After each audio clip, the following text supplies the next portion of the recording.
Collery semble bien armé, Guillaume, il est avec vous. Sapristi, c'est le favori. Que s'est-il passé pour lui depuis Vichy?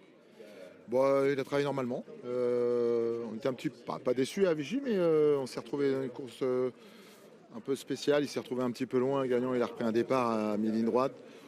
Mais il courait bien, il n'a pas trop de fausses notes cette année. Il n'a pas grand-chose contre lui aujourd'hui, donc il devrait au moins faire aussi bien. Et que pensez de votre autre partenaire, Cremonto, le numéro 12? J'aime bien, l'autre jour il a bien gagné, c'est un cheval bien né, c'est un cheval qui était dans une grosse boîte en Angleterre. On a rallongé l'autre jour, c'était bien. Max m'a dit on pouvait encore le rallonger, donc je profite de l'engagement. Mais bon, c'est un cheval qui faisait 38,5 en Angleterre, il est 35,5. Donc sur ces critères-là, il a le droit de faire l'arrivée aujourd'hui. Merci beaucoup. Merci. Voilà pour les deux partants de Nicolas Collery, notamment Sapristi, donc que vous avez revu dans le quintet de Vichy, classé 3e derrière Jiggins Ranger et Rimbaud. Lui n'a pas parcouru, contrairement à Jiggins Ranger depuis cette tentative. Il va arriver avec de la fraîcheur. Lui qui a déjà gagné au niveau qui nous intéresse, au niveau quintet cette année. C'était à la fin du printemps sur l'hippodrome de Saint-Cloud. Il avait gagné dans un bon style, dans le style d'un cheval capable de confirmer ce qu'il a fait. Il a recouru 2 quintets, donc depuis, 2e à Compiègne et 3e dans la course de référence que nous venons de revoir. Je vous propose une deuxième course de référence pour vous permettre de bien étudier ce quintet. Alors, je ne sais plus si on avait calé celle de Step Morning ou du 3, donc on va s'adapter en fonction de ce que choisit Kitty. Donc c'est le 3, Annabelle's Ghost. Ça vous fait sourire, Stéphane, oui. Qui est ici et qu'on va retrouver donc dans une course de référence. Alors vous l'avez dit, je vous écoutais attentivement pendant le duel. Bien. Il a réalisé une belle valeur la dernière fois, finissant tout près de Goya Senora, qui s'est classé 2e du Cargorlais, qui est un groupe 2 dimanche dernier. Il n'avait pas été ridicule avant cela dans un groupe 3, le prix de Barbeville. Attention à lui, c'est un cheval qui est capable de gagner, j'ai le sentiment. On revoit donc cette bonne course, regardez Goya Senora qui vient dominer tout le monde et Annabelle's Ghost, Stéphane, qui faisait quand même très bonne contenance jusqu'au bout. Et je vous rappelle qu'il avait remporté l'an passé la 2e épreuve de ce handicap de la Manche en 37,5 de valeur. Et on note également que lors de cette course de référence sur l'hippodrome de Dieppe, il dominait 6e qui courait très correctement. Wood City, le tenant du titre, était 8e et avant-dernier. Et Barbadin était 9e et dernier. Alors en début d'année, Annabelle's Ghost avait dominé Sapristi dans une course à condition. Alors il est un peu moins bien placé au poids désormais, Annabelle's Ghost, par rapport à sa victoire de l'an passé. Il est maintenant en valeur 40,5, mais l'écurie d'André Fabre est dans une telle forme qu'il est capable, je pense, de bien faire. 3e et dernière course de référence qui concerne Pedro Cabral, 2e de cette course de référence à Snon, et Super Alex qui se classait 3e.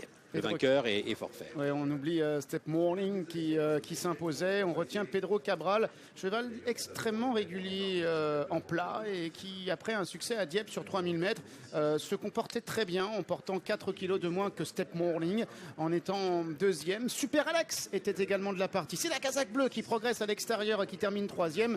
Super Alex, c'est le 2e de l'édition 2024. Il revient sur ses terres. Et il revient sur ses terres avec un artifice nouveau. On lui voit aujourd'hui les Australiennes. On lui voit effectivement les Australiennes. C'est un accessoire que Super Alex n'a encore jamais porté. Alors tous les chevaux méritent de gagner un quintet, mais je trouve particulièrement Super Alex. Il en a couru 13. Il a été 9 fois sur 13 à l'arrivée, Stéphane. Ah oui. Et pas de victoire de prestige, pas de victoire de quintet encore pour Super Alex. Qui est joué, qui est à 7,80 €. Voilà pour nos 3 courses de référence. Et c'est Sapristi donc qui est désormais le timide favori de ce quintet à 7 €. Un cheval quand même qui est assez incroyable. Revenons à ce Sapristi. Il a remporté une première victoire de handicap il y a 1 an, 14 mois en valeur 22,5. Il a gagné 1 fois, 2 fois, 3 fois, 4 fois, 5 fois. Et il est maintenant en 36 et à cette valeur, il est toujours compétitif. Vous allez voir tout à l'heure, c'est un très joli cheval de surcroît.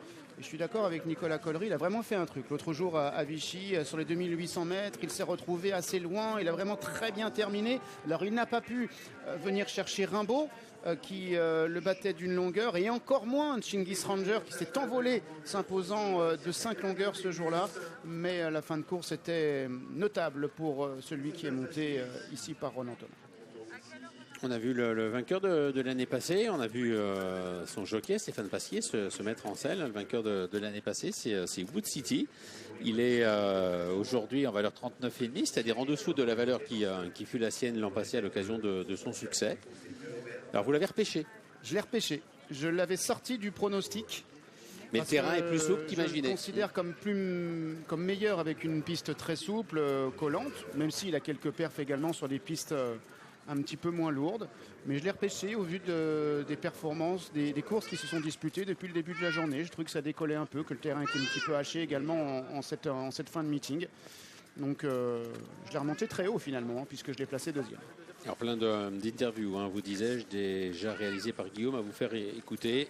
Et commençons avec Stéphane Pasquier, précisément le jockey du cheval dont nous parlons, le 4, Wood City. Wood City, c'est un bon vieux tonton. Il fait toutes ses courses. La dernière, ça s'est pas très bien passé parce qu'on a été doucement, on a sprinté un peu devant lui, donc c'est pas trop ce qu'il préfère. Mais les 3002, il va les faire. Il a gagné l'année dernière cette course-là. C'était dans un terrain un petit peu plus souple, mais voilà, il a déjà aussi performé dans ce genre de terrain, donc j'en attends une bonne course. Vous pensez qu'il faut encore ces 42 valeurs? Ouais, je pense qu'il les vaut. Après, voilà, c'est aussi dans la tête. C'est des vieux mecs, des vieux types, donc c'est surtout dans la tête que ça se joue. Plutôt confiant, Stéphane Pasquier, avec Wood City, outsider intéressant, même si une piste encore plus souple aurait sans doute servi ses intérêts. Il est à 12 contre. Il a remporté 6 victoires, dont 2 au-delà de 3000 mètres et toutes sur une piste au moins souple, voire très souple, voire collante. L'une de vos différences avec Julien Marcy, Stéphane, qui est ici à l'image, c'est Ventosilla, le numéro 7. Perso, je l'aurais retenu. Écoutons Michael Barzalona, son jockey. Une jument qui n'aura pas de problème de tenue, qui est archi régulière, qui fait ce qu'on lui demande, qui devrait bien courir. Voilà, une jument qui fait ce qu'on lui demande, qui devrait bien courir. Elle a gagné plusieurs courses cette année, notamment une course à condition à Saint-Cloud, devant Sapristi et Concerto. Elle a confirmé ensuite à Nantes, elle a beaucoup tenu jusqu'à Nantes, elle a gagné sur 3700 mètres. Oui, en plus, oui. Ah non, elle a beaucoup de choses pour elle. Et dernièrement à Dieppe, sur plus court du coup, parce qu'elle est passée de 3007 à 2002 dans un quintet qui était réservé aux seules femelles. Elle s'est classée 5e. Elle est jouée, elle fait partie des favorites. Plaisant, Wood City. Oui, en bel état. Je me faisais la réflexion avant de lancer l'interview de Stéphane Pasquier. Outsider ici, Vénus Océane, le numéro 10, mais qui pourrait, pourquoi pas, tôt ou tard, se révéler dans les quintets. Pour le moment, c'est pas ça. Elle en a couru 3, 0 sur 3 pour elle, mais il insiste, Stéphane Vattel. Barbadin, le numéro 15, archi connu. Sapristi, vous avez entendu en direct Nicolas Collery, son entraîneur. C'est donc le timide favori à 7 €. Un cheval qui réalise une superbe année. Il est toujours à l'arrivée pour le moment. Tout à l'heure, Manuela disait à Julien, vous n'avez pas pris de base.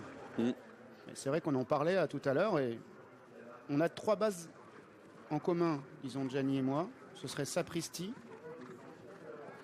Annabelle's Ghost, oui, et Wood City. Non. Ah, alors pas 3 bases en commun. C'est 2. D'accord. Enfin, Annabelle's Ghost, Sapristi, oui. J'aurais mis qui en 3e alors? Et j'aurais fait 7 chevaux en combiné. J'aurais hésité. Super Alex est très régulier, mais je me serais retrouvé avec les 3 favoris, donc j'en aurais mis 7. D'accord. Il n'y a pas de base non plus de ce côté de la France. Ventosilla pendant ce temps, le numéro 7 avec Michael Barzalona se rend au départ. A-t-on écouté tous les professionnels? Non.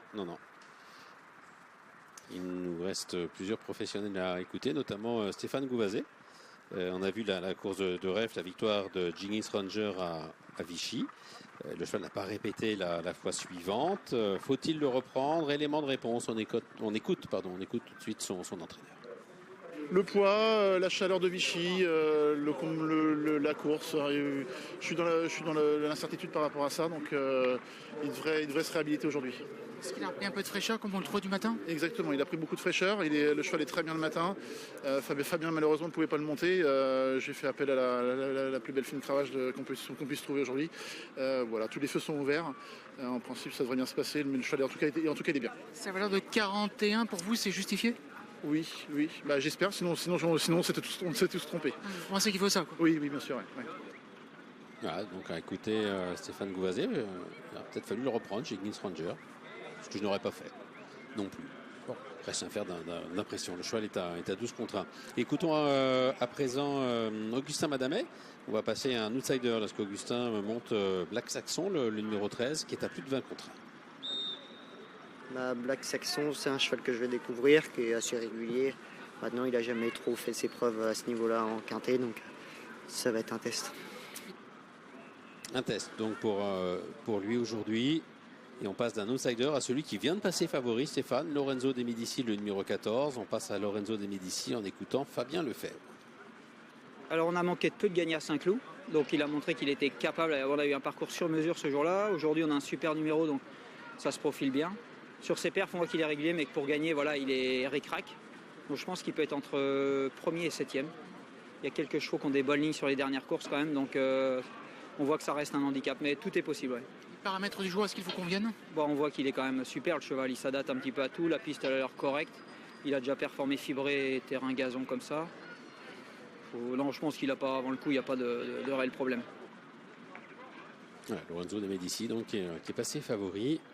Lui aussi, à l'image de l'autre favori, si je veux dire, Sapristi, Stéphane, enchaîne les bons résultats. Et toujours à l'arrivée, là, depuis plusieurs semaines. Toujours là, effectivement. Troisième, deuxième, troisième, quatrième, deuxième et sixième.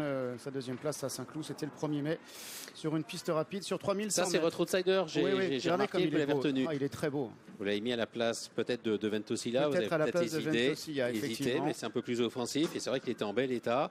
Il n'est pas joué, il a 22 contre 1. Alors il a sans doute moins de marge désormais. Il est en 41,5 de valeur. C'est un vainqueur de quintet qui a été rallongé l'année passée par Joachim et Pierre Brandt. Et il a prouvé qu'il avait de la tenue, parce qu'il s'était baladé en fin d'année dernière sur les promes de Gentilly. Ensuite, il a suivi le créneau des stayers, des handicaps pour stayers. Il avait gagné un handicap fermé dans un premier temps. Ensuite, il a gagné son quintet. Et cette année, c'est devenu plus compliqué. Il n'a pas le niveau des groupes. Hein. Il est en dessous. Il était battu dans le prix de Barbeuville. Battu dernièrement dans le handicap d'été. Battu ensuite à Dieppe. Ouais, mais c'est à Dieppe que je me suis dit, quand il va courir quintet, je vais le reprendre. Parce que j'ai bien aimé sa performance quand il est sixième. C'est un cheval que j'ai toujours bien aimé et que j'aurais peut-être... j'ai pas fait le duel, mais j'aurais pu le garder. Vous le ferez demain. Quintet d'obstacle à Clairefontaine. Voici Sapristi. De nouveau, Roland Thomas pour Nicolas Collery. Puis dans les quintets, j'aime bien les Brandt. Black Saxon, le numéro 13. Augustin Madamet pour Nicolas Bélanger. À voir, nous a dit Augustin Madamet. Il affronte des chevaux un peu plus endurcis tout de même. Le bon vieux Barbadin pour sa 83e course. Écurie Ascot Club, entraînement de Didier et Pauline Prodhomme. Il a gagné 2 courses cette année. Le 16, Pedro Cabral. Nous n'avons pas beaucoup parlé, pas du tout même, de Concerto, le numéro 8, qui fait partie pourtant au départ de cette épreuve des chevaux ayant cette année gagné quintet sur longue distance. C'était à Strasbourg. Il s'imposait d'ailleurs de très belle façon. Oui, après cette performance, il a été absent pendant un peu plus de 2 mois. Il a fait son retour lors d'une course qui s'est disputée à Dieppe au début du mois d'août. Et ce jour-là, il n'a pas pu tenir la comparaison jusqu'au bout et il avait terminé à la 11e place avec Marie Vélon. Cette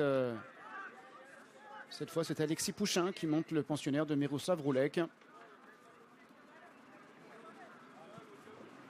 Et pendant ce temps, on continue à faire entrer les concurrents dans les boîtes de départ. Et pendant ce temps, Lorenzo De Medici est toujours le favori à 6,80 € devant Sapristi, le numéro 11, et devant Ventosilla, le numéro 7.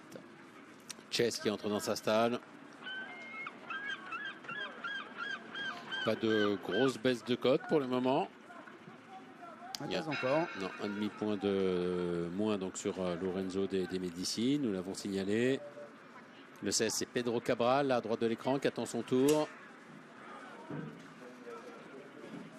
Barbadin dans sa stalle. Le tenant du titre est à gauche de l'écran, Wood City.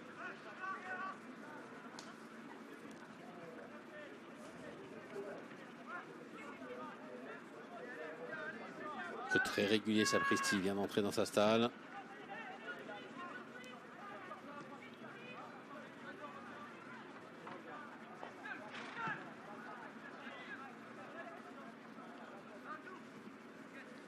Les cris que vous entendez, hein, c'est parce qu'il y a un match de foot hein, là-bas, le stade juste au côté du départ au 3200 mètres.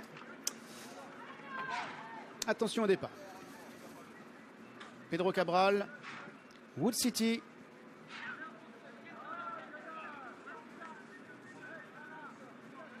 Marie Vellon pour Anne-Sophie Paco. Les deux co-favoris, Sapristi et Lorenzo de Medici. Attention.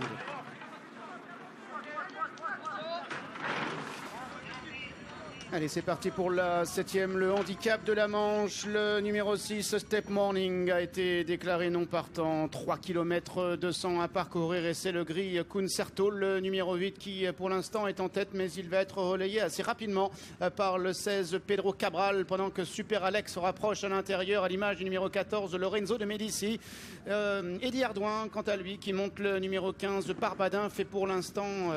est isolé à l'extérieur. On retrouve en dernière position, retrait, Chess le numéro 1, ainsi que celui qui est le tenant du titre, le numéro 4, Wood City. Pedro Cabral qui a l'avantage, Lorenzo de Medici à son intérieur, se rapproche à l'extérieur, le numéro 12 Incremental, avec le 13 Black Saxon qui est également bien placé. Nous avons ensuite dans le dos des animateurs Jiggins Ranger qui vient côté corde, Barbadin qui a rejoint les autres, qui se retrouve en 7-8e position, Concerto au sein du peloton avec Ventosilla, avec Sapristi, Annabelle Sgotts qui est un petit peu plus loin avec Rimbaud. Wood City, le tenant du titre, est en avant-dernière position. Et c'est pour le moment le top weight de l'épreuve, le numéro 1 Chess qui ferme la marche. Et c'est un peloton étiré qui est dans le tournant, sous l'impulsion désormais du numéro 12 Incremental, qui est venu s'installer aux commandes devant Pedro Cabral, devant le 13 Black Saxon, alors qu'ils vont galoper pendant quelques foulées sur la piste en sable fibré. Il y a Lorenzo de Medici devant Super Alex, accompagné par le 2 Jiggins Ranger et par le 15 Barbadin, devant Sapristi, devant Concerto, ainsi que le 7 Ventosilla et Rimbaud. À l'arrière-garde toujours le numéro 3 Annabelle Sgotts et le numéro 10 Vénus Océane, alors que l'Astre Chess et le 4 Wood City sont toujours en avant-dernière et dernière position. Le début de la ligne d'en face, Incremental, le numéro 12 qui a l'avantage, Pedro Cabral qui vient en deuxième position, le 13 Black Saxon qui est troisième, Lorenzo de Medici étant quatrième. Nous avons le numéro Barbadin avec Rimbaud devant Concerto, suivi encore par Vénus qui chemine côté corde, Concerto, Ventosilla à l'arrière-garde, Annabelle Sgotts, Wood City et Chess toujours accélère sous l'impulsion d'Incremental devant Pedro Cabral, deuxième, alors que l'on se rapproche en dehors avec Black Saxon, quatrième à la corde. Il y a le numéro 14 Lorenzo de Medici, il y a également Jiggins Ranger, le numéro 2 avec Super Alex qui refait maintenant pas mal de terrain. Incremental qui repart avec le numéro 13 Black Saxon qui est lancé au centre, avec Super Alex qui est là, avec Rimbaud qui vient à l'extérieur, avec Ventosilla également qui apparaît. Rimbaud de plus en plus fort avec Vénus Océane qui a maintenant plongé à l'intérieur. Vénus Océane de mieux en mieux. Vénus Océane, le numéro 10 qui va triompher. La deuxième place à voir entre le numéro 14 Lorenzo de Medici et le 5 Rimbaud qui a bien terminé à l'extérieur. Vénus Océane, le numéro 10, qui s'impose en progressant côté corde. 20 contre 1 en finale pour la pouliche, entraînée par Stéphane Vattel, qui avait échoué pour l'instant dans les Quintet Plus et qui s'impose aujourd'hui. Là, je vois, regardez, au passage du poteau de Théo Bachelot. Le 5, Rimbaud finit vite à l'extérieur, à la photo avec le 14, Lorenzo de Medici. Super Alex, le numéro 9, qui est quatrième. Et la 5e place pour l'animateur, le numéro 12, Incremental, qui, je crois, a gardé cette 5e place. Le 10, 5 et 14 à la photo, 9-12, voilà pour l'arrivée chiffrée du quintet avec victoire surprise, Stéphane, de Vénus Océane qui s'impose à 19 contre 1. On la retrouve à l'entrée de la ligne droite, à l'arrière-garde et tout s'ouvre côté corde pour elle. Ouais, elle n'avait plus couru sur une aussi longue distance depuis quelques temps. Elle participait à sa 4e course de l'année et elle avait couru 3 quintets, 14e, 15e, 9e. Et aujourd'hui, elle s'est montrée intraitable à la fin. Elle joue à domicile, l'écurie Adessazan qui est à l'honneur. Une jolie fin de course en dehors de Rimbaud, mais qui ne pourra pas aller chercher Lorenzo de Medici, qui